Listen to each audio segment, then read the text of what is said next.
how have you been? That's a very relevant question, I suppose, with a pandemic doing what it does worldwide. But man, I've managed to weather the storm.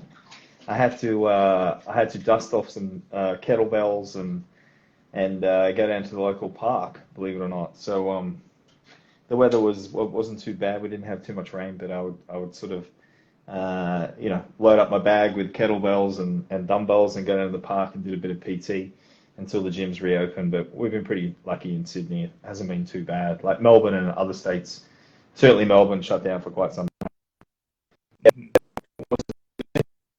time. I created a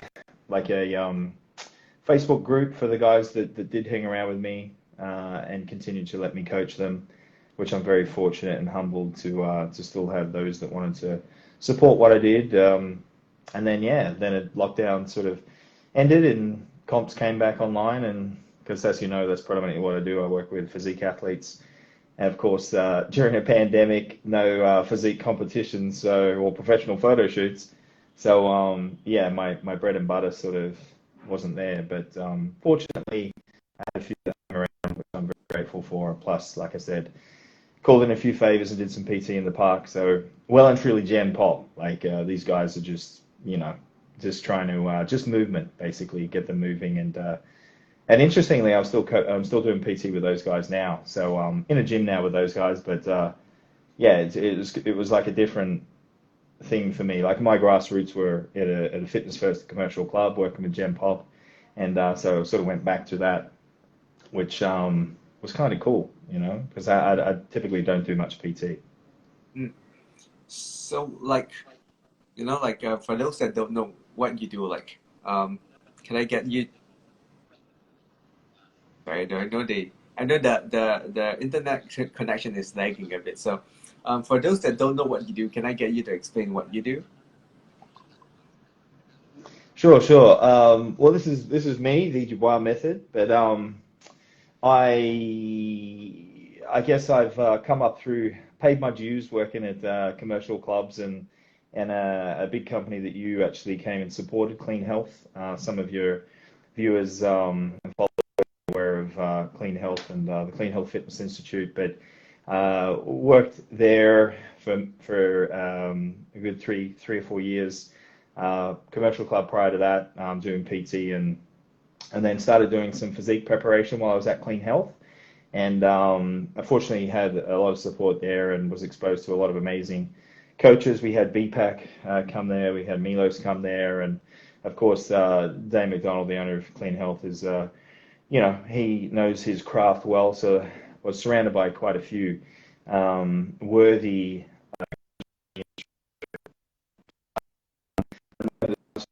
And started doing some physique prep while I was at Clean Health, and then left Clean Health, I think 2015-ish. Last 5 years, I've been doing my own thing, which is basically just physique preparation. The Dubois method, very creatively, just my last name. Rawdon Dubois is my name. And yeah, just basically focused on getting guys and girls ready for any division for a physique competition. So any federation as well, be it IFBB, WBFF, ICN,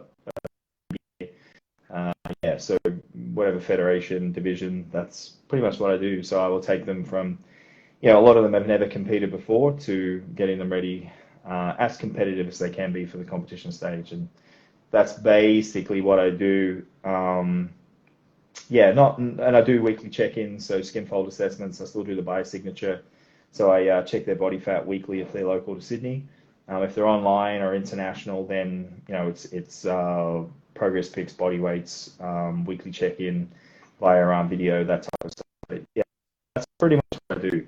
I predominantly work with guys and girls who are getting ready for physique competitions and or professional photo shoots. So peak them for the day, at the end of the process, however long that may be.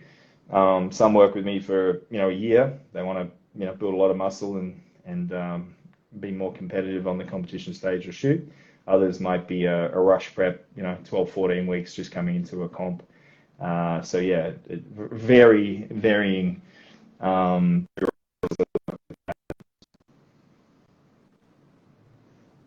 Okay. So, um, since you've been doing a lot of comp prep stuff, right?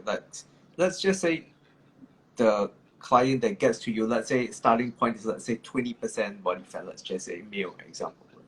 What do you say are the mistakes that people usually make in the fat loss phase, let's say from 20% to 10%? Yeah, sure. I think the only real difference, I mean, I'll probably say the difference between someone that gets to 10% and someone that floats around 20% and can't really get there. And I will say that I never go off body fat percentages. My metrics of progression are skin folds. So the body fat can vary wildly depending on whether you're consuming carbohydrates, not consuming carbohydrates. I don't think it's an overly accurate indication of progression for an athlete. Drop 1% on the assessment, it doesn't necessarily mean they progressed. Their skin folds could actually be the same. They might have carved up a little bit and sort of a bit heavier, so their body fat percentage dropped. But so I don't hinge success or failure on body fat percentages per se.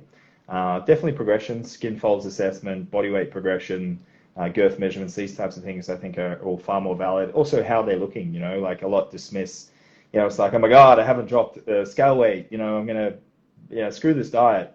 And it's like, well, yourself, first 4 to 6 weeks could be, achieving some great change, but they're just not seeing it manifest as a change in body weight, body recomposition with muscle going on, body fat coming off, and potentially fluid retention as well.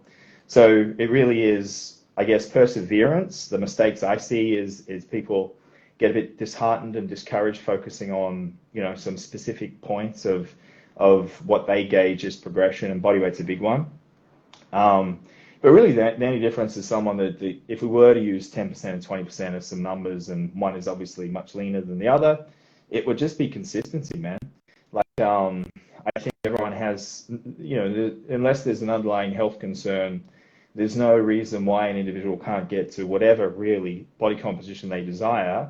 The only difference is we're all genetically different and we have different strengths and weaknesses, and the process is fundamentally all the same. It's manipulation of energy balance, but it's just that some of us take much longer to get there due to a variety of factors, genetics being one, but also lifestyle and what they do day to day.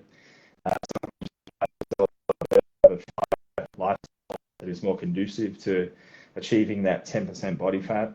But really, it's just consistency and maintaining a structured existence day to day, and being diligent with everything that really produces the results over time. And I think a lot are just not overly consistent. I think they're consistent for a couple of days and then they're not so consistent, and it's really just averages over time, Melvin, as you probably know all too well. And it's all just trying to, look, man, you just got to be consistent, like binging over the weekend, I'm doing all the good you did throughout the week. You need to be mindful that yes, you can have flexibility, absolutely, but fundamentally you've still got to be aware of what you're actually doing. And I think a lack of understanding of energy balance is a massive culprit as well. And food choices as well. I think when you open the floodgates to certain food choices, it can lead to a far more dire consequence of huge amounts of calories being ingested with a very short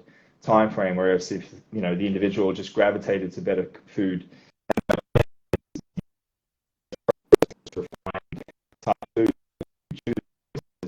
then really they can indulge and eat to their heart's content, and they're really not going to overconsume calories with any significance just because they're going to be full and satiated. It's like, my God, I can't fit another piece of chicken breast or another bit of sweet potato in. So yeah, consistency, man. I think that's the big difference, and where people go wrong, getting caught up in the minutiae and realizing it is just averages over the time, and it just takes longer for some of us. You can't really shrug your shoulders and say it sucks. Why does so and so? Well, that's so and so, and it's not you. You can only, look at your parents and say thank you for bringing me into this world, but your genetics are your genetics, man. You got to work with them. So, would you say that I was looking through like BPAC, like he likes to work with people's like sleep recovery stress first, before even touching on, let's say, calories or food, is how do you generally work with your clients, if you don't mind me asking? Your coffee, and fortunately I've got a coffee, so you don't have to give me a coffee, but and it's it's an espresso, so there's no filth in there, no milk or cream or anything like that, just the coffee goodness. But I guess for me, it's like the demographic I work with is, well, I guess, I can answer it by saying what I do with the athletes I work with. Remember, they're different. They're exclusively focused on an end goal. And I think that's another really big difference between someone I work with and someone who wants to lose body fat. So, well, yeah, okay, but what do you want to achieve? Like, let's pick some targets. Let's have some goals along the way. Be it get them to focus on training, some strength goals, but I think you always need to establish some sort of defining points in the process of changing body composition. So that's obviously a big difference with the demographic I work with. It's like, well, this is the end date. We've got 30 weeks. It's like, all right, okay, well, 30 weeks. Let's count back, and okay, this is how we'll start, and we'll go from there. But really, it's not the other individuals I work with. It's pretty much the reason they're working with me is because the results I get because I do things this way. So it's more, tell me everything. They go, tell me everything they're doing. I say, okay, well, based on what you told me, these are the foods we can eat based on, the parameters that I use. These are the meal times we can adhere to based on what you told me. This is the sleep duration. Now it fits in my 7 to 9 hours, so that's sweet, but this is your wake up, this is your bedtime.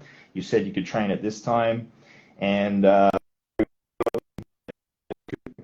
put the plans together. This is what I recommend you do, and we go from there. But it's everything. It's not necessarily, it's creating an environment that is less stressful. It's creating an environment that focuses on sleep. It's creating an awareness of everything, and then not discount, I think, I get the whole, don't get caught up on calories and don't get bogged down on, focusing on foods, and let's make some good food choices first. Like, I completely get all that. With the Twinkie diet, professor at university just ate Twinkies and got shredded. So it doesn't really matter where you choose your foods from. If you want to do it flexibly, go for it. But you need to have an understanding of what you're actually doing in energy balance. If you overconsume calories of good, wholesome foods, you're still going to gain body fat. If you overconsume calories in highly processed foods, it's really, really easy to do that. You're going to gain body fat. If you consume less energy, be it from highly processed foods or whole foods, than what you need, you might feel different with each of those scenarios, but ultimately, if you, I guess, adhere to the laws of the universe and energy balance, then you can achieve body composition change independent of sleep being perfect or stress being completely on point, all these types of things. I think you need to start creating awareness from the get-go about understanding energy balance, and really it's just a manipulation of energy balance at the end of the day.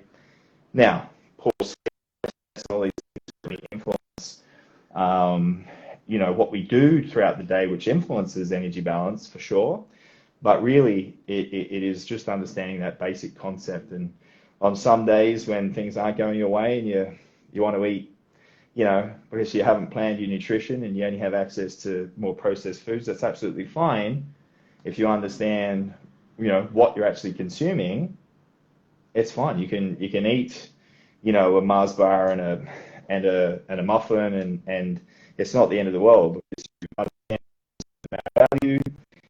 You need much energy to get through your day, so you can factor those in. And then, the thing is, again, if you understand it, you don't go crazy and oh well, the diet's over, that's it. I had a muffin. I'm the worst person on earth. It's like, well, no, it's just circumstance that. Now, you could have been more organized, so you didn't have to reach for the muffin, but you got to remember also that a lot of this is hardwired into our DNA. Like, if we're low on energy, then guess what the body wants? Actually, what you're designed to do.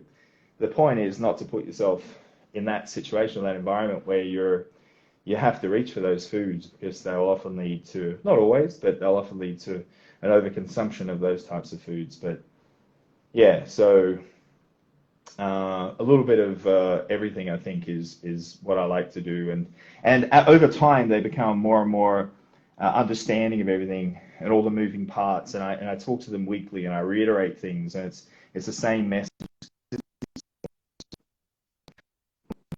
boom, boom, boom, every week. So they just, it becomes second nature for them, so they completely understand what they're doing every step of the way.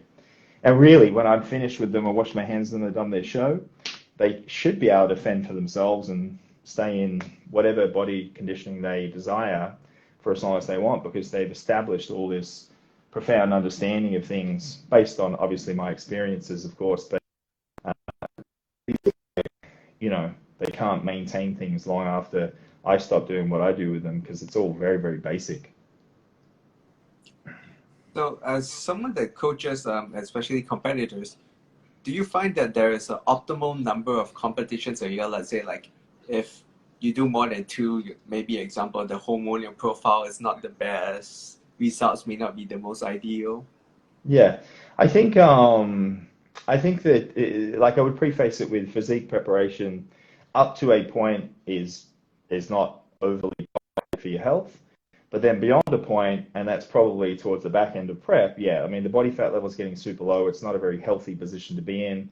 Certainly the females get knocked about. They'll typically lose the menstrual cycle simply because, the body from a very basic level just perceives it's not an environment to reproduce. You've got no body fat. We got to concentrate on keeping you alive, not making babies. So obviously it's an energy costly process, creating a baby. So the menstrual cycle stops, and situation to put a female in where they lose their menstrual cycle, well, it's their choice to do a physique competition, but I certainly make them aware that it's probably not something that you want to do indefinitely and time again, backing up show into show into show. So I do think that there's definitely a cost associated with doing a physique preparation, and again, division specific, I suppose, but even, like the less conditioned bikini classes, a lot of girls really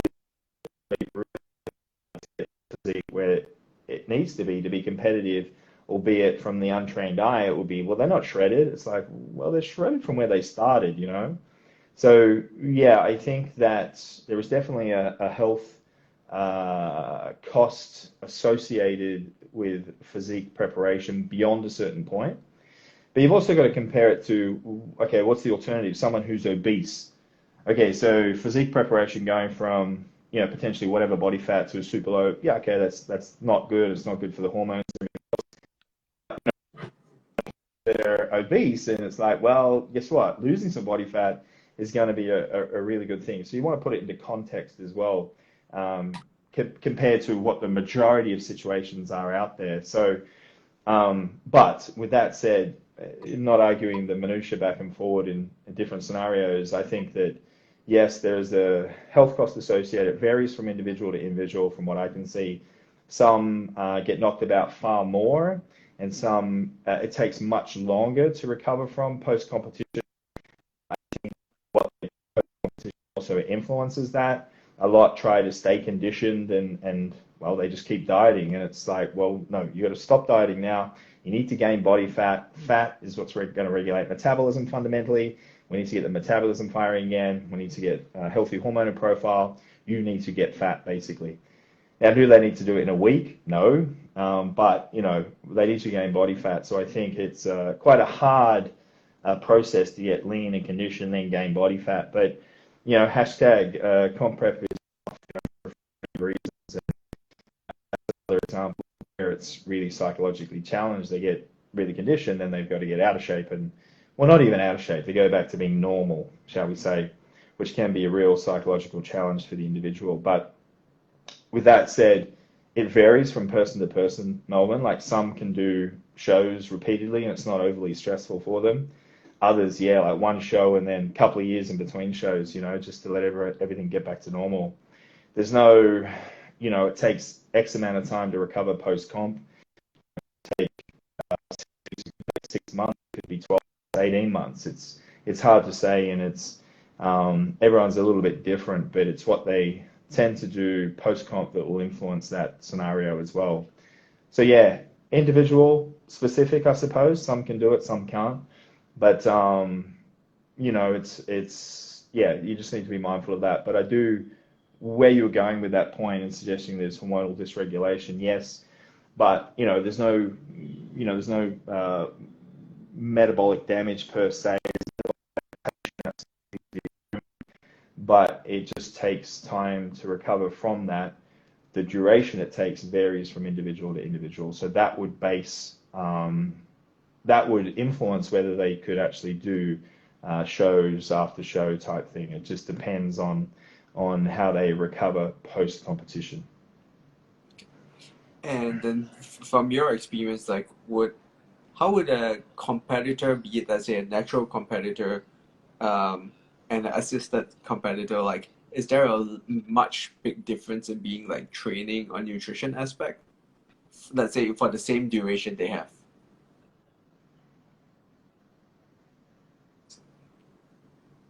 So I think the internet cut out a little bit. So you said the difference between an enhanced and an unenhanced athlete, the post competition, Oh, so let's say if they have if they have the same time to prepare for a competition, Mhm. is there a very big difference between like be it nutrition training Oh, from yeah, your yeah. experience? To be honest, I think that's a bit of a misconception when supplementation is being used. And supplementation, we're talking about performance enhancing supplementation. And again, assuming it's in a part of the world where it's acceptable, which there are parts of the world where it is. And of course, the federation is, it's something that is permissible in the federation. Again, that's their side points. But let's just talk about the situation you're referring to. From what I can see, it's still, building muscle just takes a certain amount of time, independent of whether you're assisting it with exogenous supplementation or not. And again, it's a genetically driven thing. And also lifestyle driven, what they're actually doing, their inherent ability, what their training age is, what their level of progression is. All these things will influence what can happen over a given period, independent of supplementation being used or not. So I think that no, like using supplementation doesn't just seem to produce, the results 2, 3, 4 times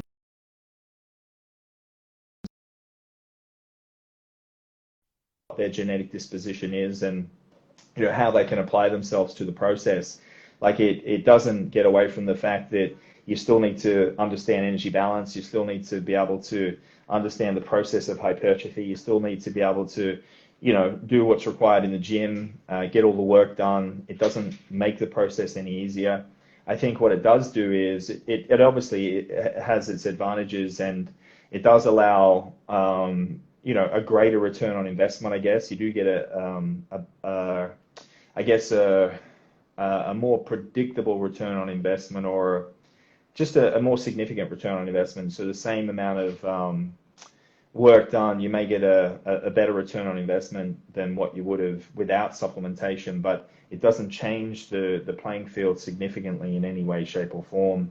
From what I've seen, like I've seen, well, you're, I hear of athletes using, compounds X, Y, Z, and then you wouldn't notice that they are using those compounds. I've worked with natural athletes, and they look better, and they get better progression.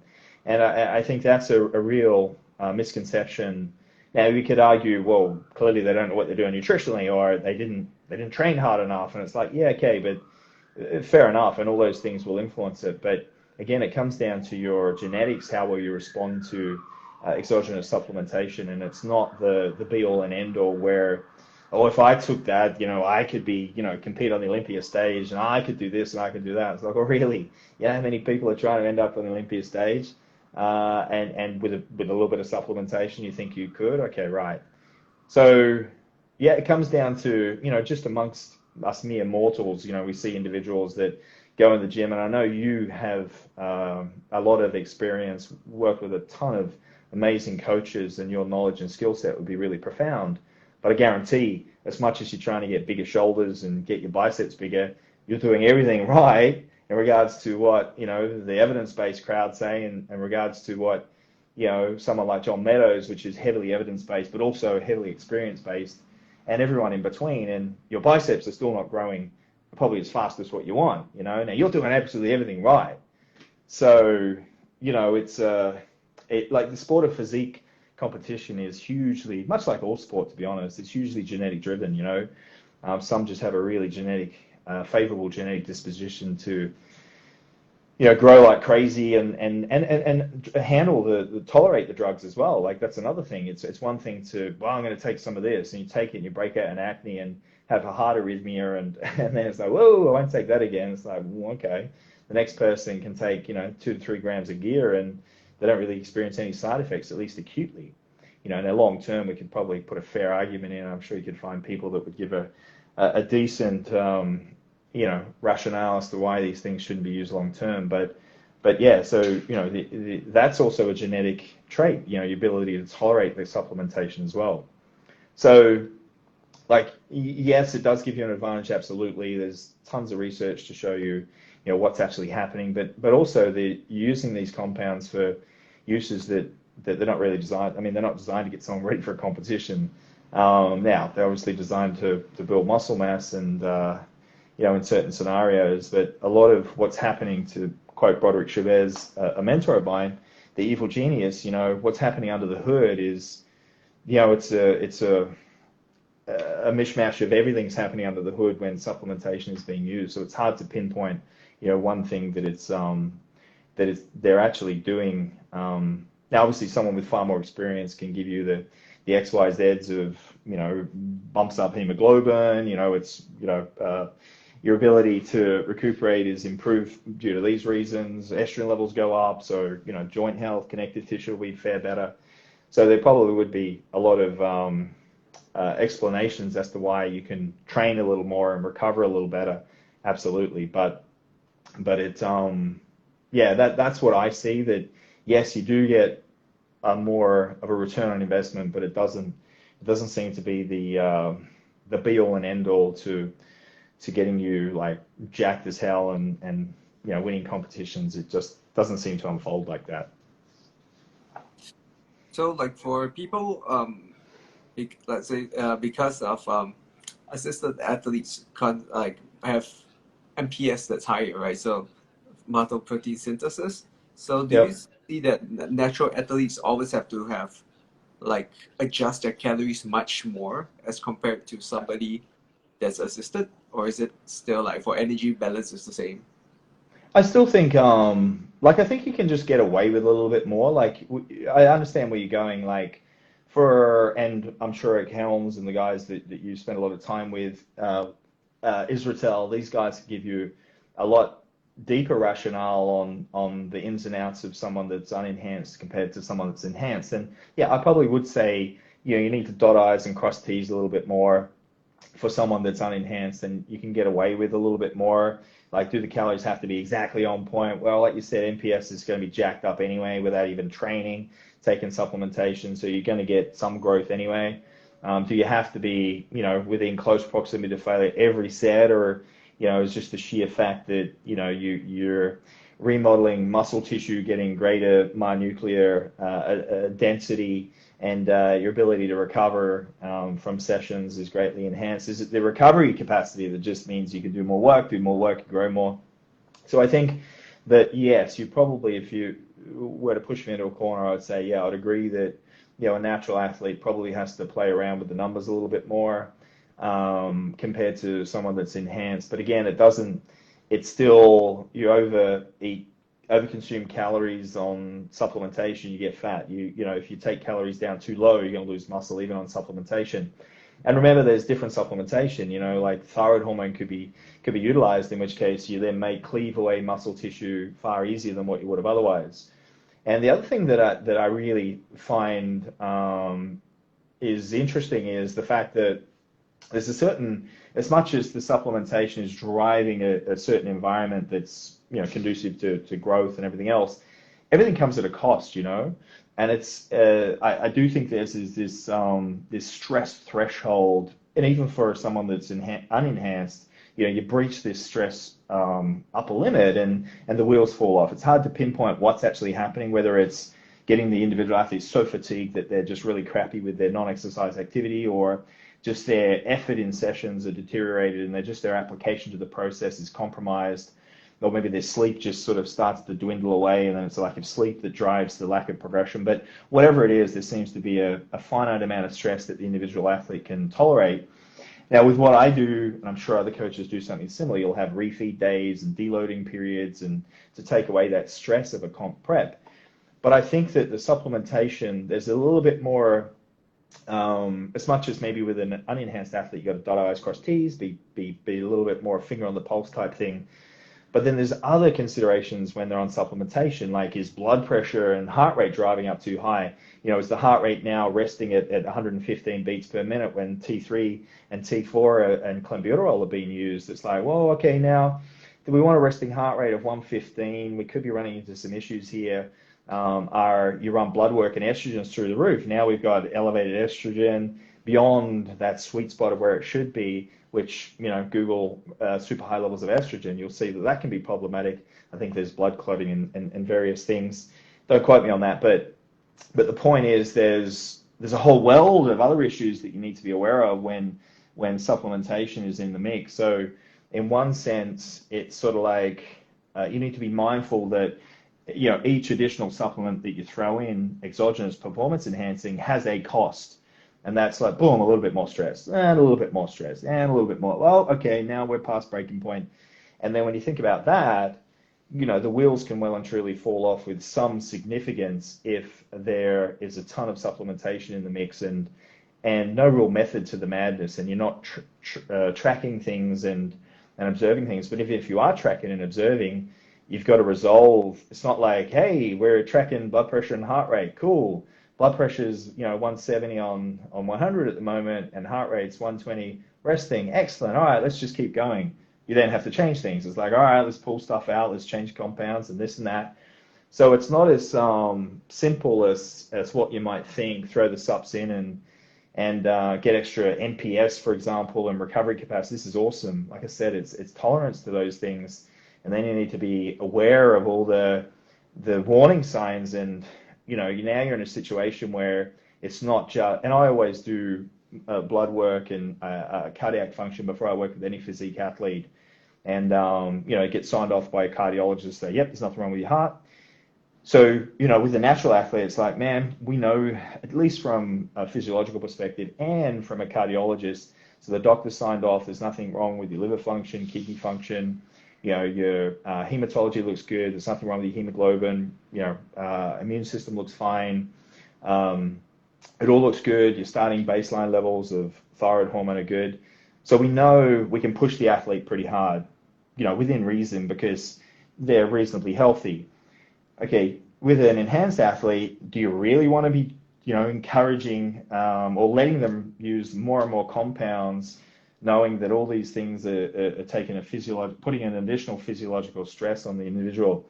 So I think it's, that's something that is also not taken into consideration. It's not like you have an unlimited, we'll use this, and this. Like, for example, trenbolone. Trenbolone is basically insomnia in a bottle. So it's like, hey, take some, here you go, have some insomnia. Now all of a sudden the athlete's not sleeping. So, okay, so the trenbolone, it might be a very effective drug for doing whatever it is they want at that point in time, but now they're not sleeping. So now is a PED more important than sleep? Probably not. So, and that, again, everyone's a little bit different in how they respond to the different compounds. So, it's not all it's cracked up to be, and it's a bit of a juggling match, and ultimately it's the athlete's responsibility, to choose to do whatever they do. But as someone from the outside looking in, and even if you're consulting with the athlete, you do want to sort of certainly, make them aware of what no sleep is going to do, or a loss of appetite so they can't get the calories in, or one of the things that exogenous anabolics will do, it'll gain a lot of strength, but tendons and connective tissue, as you all know, take a little time to develop. And then, they can get injuries. So it's like, oh, well, we're getting nice and strong. We're going close to failure. This is awesome. Yeah, but the load that you're lifting week to week is, progressing at a rate that's astronomical. So sometimes you got to hold them back from, the very thing that they're trying to do, and that is build muscle, simply because they can lead into injuries. And then they injure themselves and they're out of prep. Or, for example, they get, develop gynecomastia. It's like, oh, okay, whoops. Well, clearly we should have monitored estrogen a little more closely. Now they can't get up on stage because they have gyno, and then they got to go get surgery. So, yeah, lots of moving parts, man. It's to be honest, working with the unenhanced athletes is far easier in that regard, independent of having to dot I's and cross T's and maybe manipulate calories up and down a little more than what you would have otherwise. So, would you say just in general for let's say for fat loss, right? Does training need to be very different? People would recommend certain, or basically what's your recommendations when it comes to let's say training for fat loss? Is it the same for, let's say, for strength, for muscle building? sure. So, I think basically you want to. My thought process is, okay, training for fat loss. What's the goal? Well, if it's to expend energy, then I completely get the reason why you might change your training programming if it's just pure energy output that you're trying to manifest from a training session. But I don't know about you, but I don't think there's ever a reason really, if we're talking about changing body composition when we're training, if there's ever a reason to actually not try and build muscle mass or maintain muscle mass. So if we both agree on that, and everyone who's chasing body composition change and trying to reduce body fat, and everyone nods and goes, yep, building muscle yep, that's where it's at. Well, then it's simple. What do you use to build muscle when you're focusing on hypertrophy? Well, when you go for fat loss, why does it change? It's not like, well, now we're going for fat loss. We can't. No, that's resistance training focused on hypertrophy. That's different. It's like, well, no, the muscle doesn't know any different. You have feelings and emotions. The muscle doesn't. So you just need a stimulus that you would do otherwise. So hypertrophy training is hypertrophy training. So exactly what you did for a hypertrophy specific phase is exactly what you do in a fat loss specific phase. So now strength is a different beast, and again, depending on how you look at strength. But strength for powerlifting and Olympic weightlifting, and I mean that's a different skill set to what I had focused on, and then I definitely get the athletes I work with as strong as possible within certain rep ranges, and that's indicative of growth. I want to see the numbers come up because that tells me that, well, you're benching 100 kilos 4 weeks ago for 4 sets of 10. Now you're doing 4 sets of 10 at 120, and you were close to failure 4 weeks ago. I don't think that's nervous system. I think that's probably an accruement of muscle. Awesome. So I want to see progress over time, but I'm not focused on strength per se. Like I don't drive the rep ranges super low. It's 5 to 8 to the lowest I'll go, and up to sort of 20 reps. But the continuum is anywhere from 5 to 30. Outside of those two ends of the spectrum, you sort of you run into sort of issues, to get the volume in going less than 5. It's, you got to do a lot of work sets, and then there's stress on connective tissue and tendons and the risk to reward. A lot more injurious going into that low rep range. Injure yourself, can't train, it's less muscle. So obviously working with a physique athlete, I don't want them to injure themselves. And then over 20 reps, it just takes so long to create the sufficient metabolic stress to get full motor unit recruitment and muscle fiber activation. It just becomes tedious. The sets take too long. You got to do too much foreplay to get those effective reps when you go high reps. So I typically, like I said, between 5 and 20, and it doesn't change, man. So remembering that you always, even in a glycogen depleted state, you always have some muscle glycogen still there. So even if you go train for, a GVT, go check your glycogen stores, you still got a third muscle glycogen. So you're always going to have muscle glycogen to do the work in those rep ranges that I've recommended, even when you're fatigued and on low calories. So now, are there psychological implications with going super heavy with doubles and triples? Absolutely. And when you're fatigued going into a session, when you got to do doubles or triples, hell no, I'm not going to program like that for an athlete that's coming into a competition. So working off an 8 rep range when you're fatigued, man, that's simple. Choose exercises that you can do being brain dead on low calories, and rest assured there's going to be plenty of actual ability of the muscle to hit an 8 rep target. So it doesn't change as far as I'm concerned, man. It's what you use to grow muscle, close proximity to failure, full range of motion, good technique, sufficiently long rest periods to maximize performance, controlled tempos. All these things are the same when we're going for fat loss. It doesn't change unless you want to not build muscle and do weird things that are, or go high rep and a ton of metabolic stress. It's like, all right, well, that's going to damage muscle even more in an environment where you don't have as many calories. So if you want to do that and get high energy expenditure, I would prefer to manipulate energy balance via introducing some steady state cardio and keep, consistency of signaling is something that I said at the start. The athletes I work with, it's always business in the gym, man. They're tracking data. It doesn't change. So it's not like what we did last month was focusing on hypertrophy and performance. This month is just high reps, just go crazy, go the pump. It's confusing. The athletes I work with, it's super simple, straight sets, get in there. I'll overreach them periodically if the calories are there, but and then I'll deload. But yeah, I keep it super simple. But as far as I'm concerned, from what I've learned and the people I've spoken to, there's no real need to change things with any significance, with the exception being volume would probably come down a little bit as you get closer and closer to comp where the calories are lower and lower. But your protein intake is still going to be sufficient. So yeah, they're my thoughts on it. Anyway, Melvin. Since you talk about protein, what's your recommendation for protein intake? I tend to err on the side of caution and be a little more generous than what you could probably get away with, but I am aware of the lower end of the spectrum, and if needed, I will take protein intake per kilo body weight down to that 1.6, 1.8 grams per kilo body weight, maybe at the pointy end of prep, if needed to manipulate energy balance. But typically, the numbers I like to use are between 2 and 3 grams per kilo body weight for an unenhanced athlete, which falls at that 2.2, 2.4, which I think a lot of the guys like to go to closer to competition. But if anything, I will, if needed to manipulate energy balance, I'll actually bring protein down a little bit right at the end, but still within what the research says is sufficient. But with enhanced athletes, if I'm recommending for those guys, I typically like to go a bit higher. I go between 3 and 4 grams per kilo body weight, simply because the very thing that you said, you have much higher MPS typically, that you can get away with more protein and you can actually take advantage of a higher protein intake, even though, a mentor of mine, Broderick Chavez, and others will argue you have greater nitrogen retention, so more, you don't get as much breakdown, so you don't need as much protein.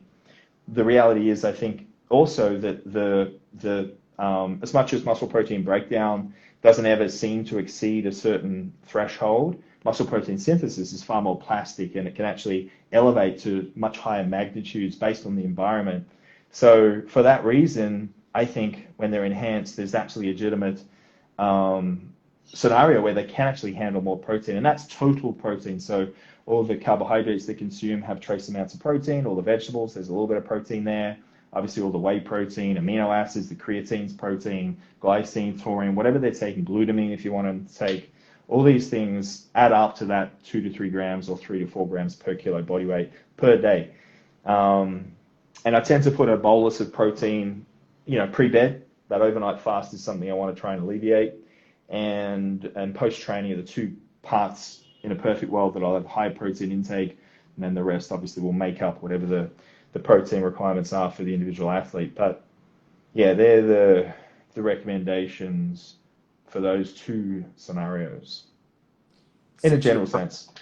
Yeah, since we're talking about supplementation, like in the non-PED. Yeah, like is there anything that you found that has been useful besides like protein powder, caffeine? Yep.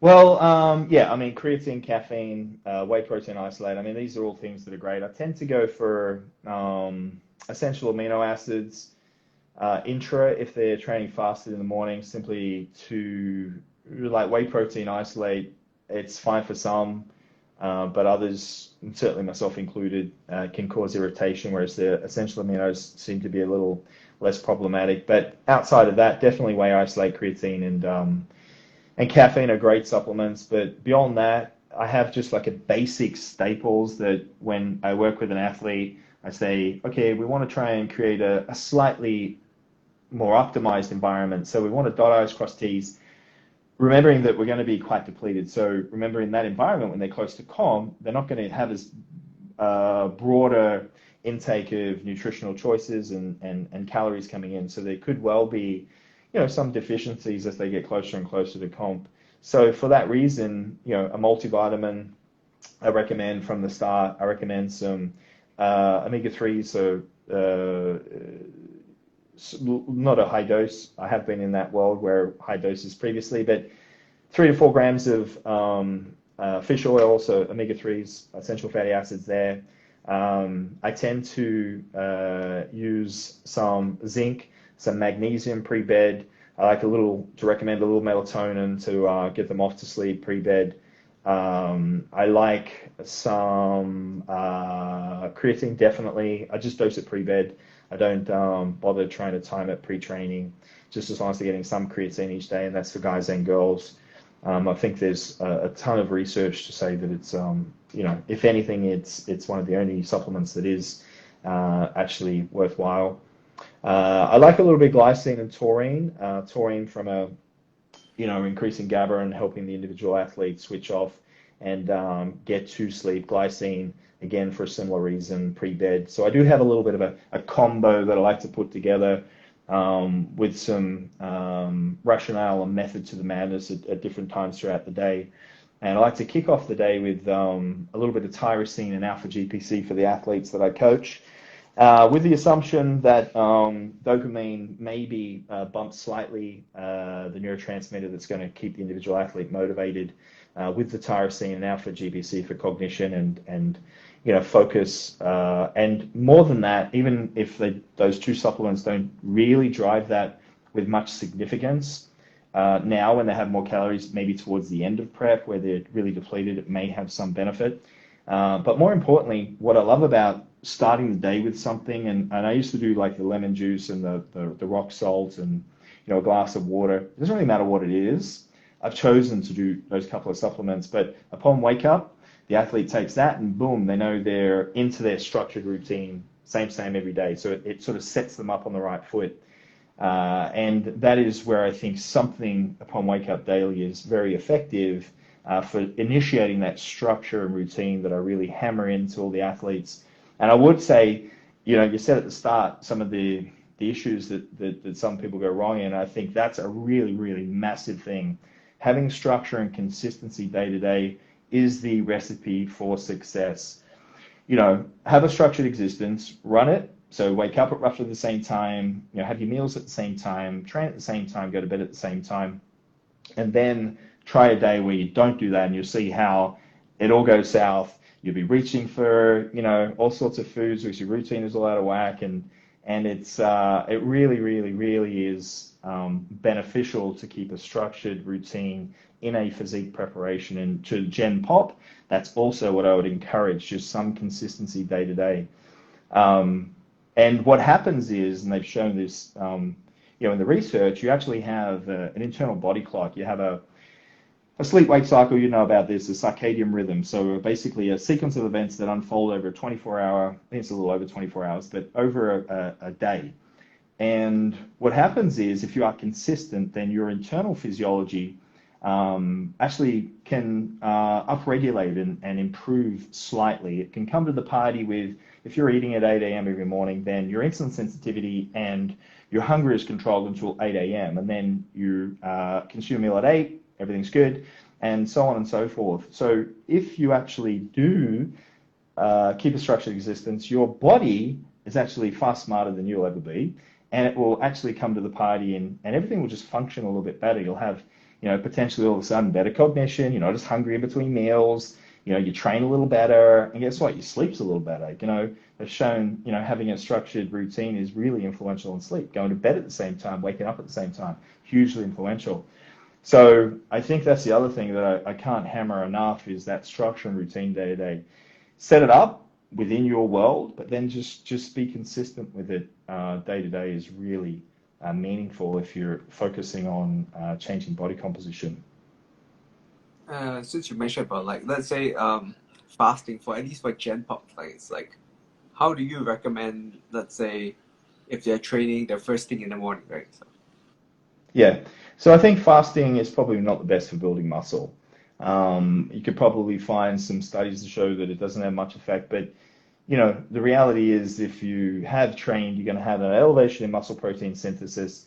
And if there is an elevation in muscle protein synthesis for that muscle group, it probably requires some amino acids. And that means you probably don't want to have any, extended periods of fasting if the muscle has been stimulated. So I think that if you're in the business of maximizing hypertrophy, like in a physique preparation, then probably fasting is not the best thing to do. That said, if that's not your world and, the rest of the day you're focusing on dotting I's, crossing T's, getting your protein intake, being consistent with things, and it actually suits your routine, I think fasting is fine, Again, total calories in for the day and total protein in for the day is really going to dictate what actually happens to body composition. With that said, if you were in, and that's a general rule of thumb, it's not to say you can't fast and still build muscle. It's just a general rule of thumb. If you're trying to build muscle, you probably don't want to have extended periods of no protein coming in from that elevated MPS and accommodating the elevation in muscle protein synthesis. The body will always usually compensate and make do. But if you're, again, trying to build muscle maximally, why do you want to make do? You want to try and create an environment that is the most conducive to growth. So with that said, if you were training, like you said, fasted, so say you were, your first meal was 10 a.m. and you woke up at 7, trained for a couple of hours, then and started eating. That is that situation that I mentioned, a few moments ago, where I think supplementing some either whey protein isolate, some if you don't want to do the rice and pea combo, 80% pea, 20% rice seems to get a favorable amino acid profile comparable to, but not as good as whey isolate or essential amino acids. BCAAs, I think everyone's sort of said categorically that they're a waste of time to a degree. Obviously, could we take it if you're having a vegan style nutrition that doesn't have nutrition doesn't have much leucine, and leucine triggers mTOR and MPS. That's what we're referring to. You could probably tweak some BCAAs to stimulate that MPS, but even then, it's sort of like you're stimulating MPS, but you don't have all the building blocks to rebuild the muscle. So it's sort of like, you're elevating it, but not much is happening without all those other essential amino acids that are needed to actually repair and the growth and recovery that you're trying to initiate. So, but essential amino acids or whey or a pea or rice protein combo, they would be what I would recommend for that, either initially prior to training or ideally intra. So just sipping on the EAAs or the whey isolate or the pea or rice combo, some sort of a amino acid mix, but again, probably a little more complex than just straight BCAAs. And that is, and then post, you would endeavor to get a meal in, and you should live happily ever after. So that is what I would suggest in that situation. Now, training fasted, again, it's counterproductive to that end goal of building muscle mass to a degree, because you are going to, as soon as we start training, there's an elevated need for, although it spikes after training, that MPS is starting to climb. So we do want to have amino acids on hand to accommodate that elevation in muscle protein synthesis to capitalize on what we're actually doing in the gym, and that is to try and build muscle, I'm assuming. So that is where it's effective to supplement the EAAs or whey or the rice, the pea protein 80, 20% rice protein combo, sip on it intra, to provide that hyper amino acidemia, to quote Milo Sachev, but that elevated amino acid environment, which will allow then the muscle to start repairing and recovering, because what the body will do, it will cleave amino acids from elsewhere in the body. So you're going to increase muscle breakdown or protein breakdown elsewhere to accommodate the pecs because you just trained chest. So again, if you're trying to maximize hypertrophy, you probably don't want to put yourself in that environment where you're increasing protein breakdown elsewhere in the body to fuel the elevated MPS for a particular muscle group. So simple, offset it with some, now whether that takes you out the fast or not is debatable. But again, if I was in the business of building muscle, I wouldn't be looking at fasting as a means to change body composition, because you know yourself, I've seen you put the meme up, it's, you know, Atkins, it's high fat, low carb diet, paleo diet, they're all successful. Why? Energy deficit. So all really, I mean, there's benefits to fasting, and when we're not talking about longevity, all we're talking about is changing body comp, building muscle mass is what we're talking about today. So we could argue the benefits to fasting, and I'm sure experts on fasting could tell you all the health benefits, but if we're talking about just changing body comp, then typically fasting, you're just less opportunity to eat for the rest of the day. So it's sort of like, well, if you don't eat for 12 hours, then you only have 12 hours to eat, then clearly you're probably going to eat less food. And you know, at the end of the day, it is that manipulation of energy balance, which I actually said from the get-go. You understand that, and you don't have to fast, you know, unless it's convenient for you. And I think fasting without training is again, aside from the MPS thing from if we train the day prior, is not overly bad. And you know, sometimes your more productive brain function and stuff can be a lot better in that fasted state. So, you know, mid-morning meetings, and then boom, start your get your food in afterwards. But in that situation, I would train sort of in the evening and then get a ton of protein in around training.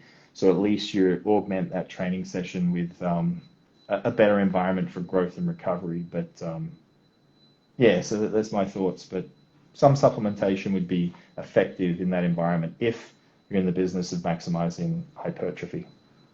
Two more questions. So, Yeah, man.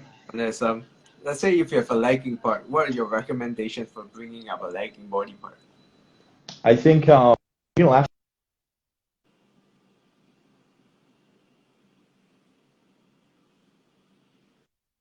I'm still here. The phone just rang. Okay. Probably should have it off.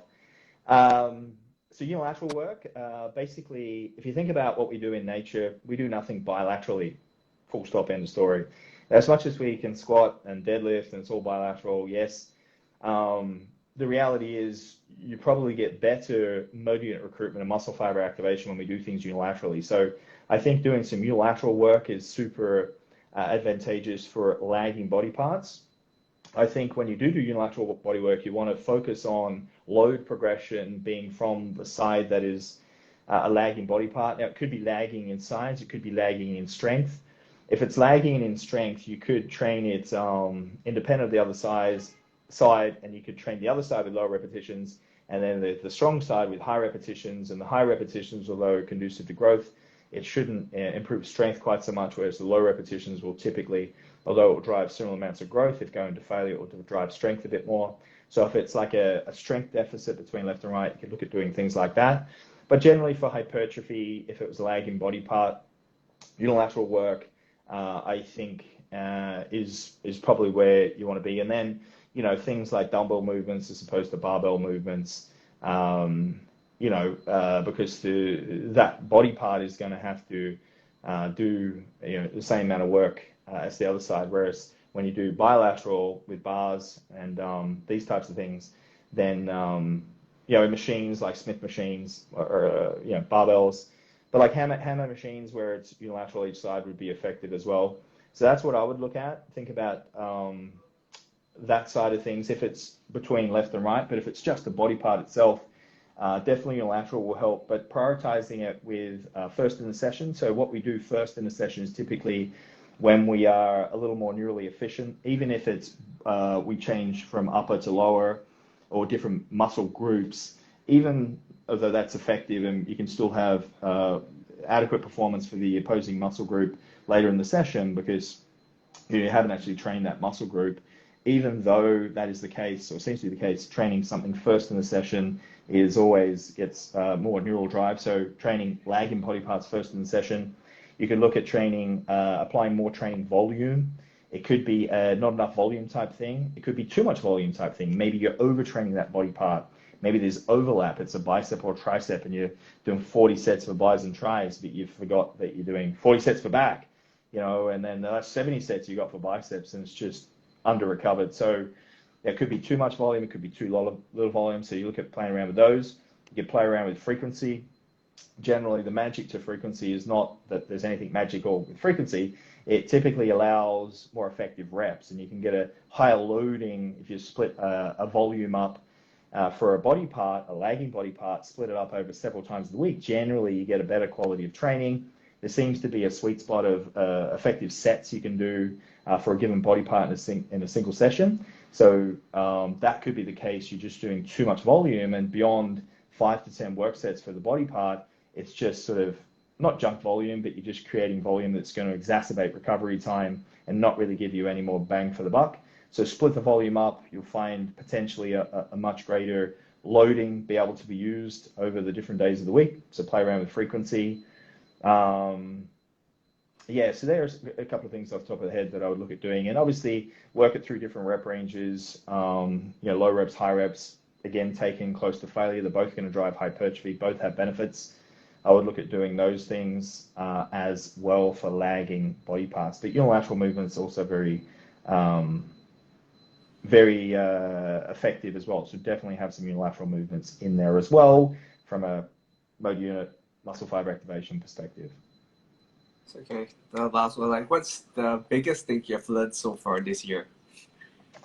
It's only so far this year, I'm sort of getting into like that biological clock and the circadian rhythm and the validity of keeping a structured routine and the seemingly significant influence that has on an environment for changing body composition. That's what sort of intrigues me, and something that I'm really hammering home to the athletes I do have the pleasure of working with, and it is a pleasure to work and do what I do, and it doesn't feel like work. So I'm very thankful to be able to do what I do, Melvin.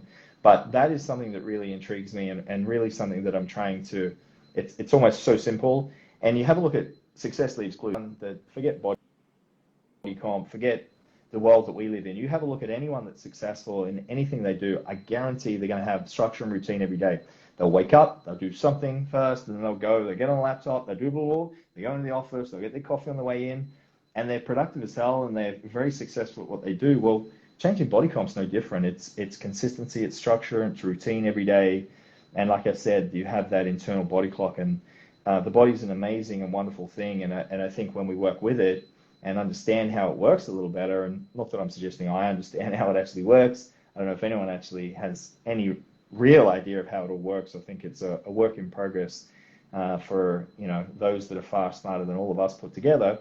But just doing those simple things, and it has such meaningful, and it almost seems like it's of no significance, but I think it is of huge significance, because it just leads on to everything else you're doing being structured and consistent, and like I said, that consistency of signaling over time. So yeah, that's what's intriguing me, and I'm fascinated with. And then sleep is obviously laid into that, and the benefits of sleep, and outside of, you need sleep. It's important for growth and fat loss, just understanding that a little better as well. It's pretty cool. So before we end off, I know I told you an hour. So like, where do people find you if they like to know more about you? If I haven't bored them and they go, my God, this guy just gas bags. So obviously, they're just my thoughts on things. I appreciate there's tons of different ways to do what we're doing together and changing body comp, and there's no fundamental right or wrong. It's what works for the individual athlete, but there's a few absolutes, and I think a few of the things I mentioned hopefully resonated with some of your listeners. But yeah, they can follow me on Instagram, theDuboisMethod on Instagram, and then Facebook, theDuboisMethod on Facebook. They're probably the best ways to get in touch with me, or send me a request on Facebook. And if we have mutual friends, I usually accept everyone. And I'm happy to console or talk or work with anyone, my schedule permitting, of course. But yeah, man, I really appreciate the opportunity to chat. It's been forever, dude. As much as so we follow each other on Instagram, and I like your stories, and I see you doing amazing things where you are, and I know normally you get quite a few coaches to come, and you've suggested to me to come over and do some stuff with you as well, which hopefully when COVID settles down, we can, and we don't have to get a vaccine. I don't want to necessarily get one of those vaccines anytime soon, but yeah, we'll get over there and actually meet in person. But yeah, an absolute pleasure watching you from the outside in and seeing you develop as a coach as well. You're doing some pretty awesome stuff, and I hope everyone appreciates what you actually do behind the scenes, man. Because I certainly know what goes into what you do every day. Yeah, thank you. Like, oh, I mean, when it opens, are you bringing any speakers to Australia when things open up? Yeah, well, I mean, actually, we're Broderick Chavez, but there's someone else who's a good friend of Broderick's who I have a colleague here in Australia that is desperate to get this guy, and I won't say who it is officially, but his last name could be McDonald. So he's really trying hard to actually get him out of Texas. I don't know if he knows that he's, going to be trying to be lured out to down under. So yeah, I mean, and that'll be sort of 2022. I don't think anything will happen this year. I think everything will settle down, but so that could be pretty cool. But yeah, I'm always looking, and I mean, God, there's so many worthy coaches that you could try and get out. I mean, and everyone seems to be really productive now with COVID. They seem to really knuckle down and producing some amazing content. So it's really no excuse for us not to be on top of things with all these guys and girls doing amazing things out there. Now they have a little more time. Yeah, got it. Yeah, I think it's probably 2022 that things happen traveling wise. Yeah, I think so. I think Yes, so too. it's probably all online for till Yeah, that. yeah, Uh, man. Yeah. I mean, thank you for your time. No problem. Any Yeah, time, mate. If you want I'll me to pester me again, or I pester you actually, I'll just sort of blah blah blah blah blah blah blah. But absolutely enjoyable. Yeah, anytime you want me, just let me know. sure. Thank you for your time, man. No Have a good worries. See you, Melbourne. see you. Thank you. Adios. Adios. All right. So thank you everybody for attending. Hopefully that was oh, sorry, we just came in and the speaker just left. So hopefully that was helpful for you all. You all learned some new stuff. We'll be putting it up shortly on the IG and on YouTube. So have a great day, everybody. Take care. See you all.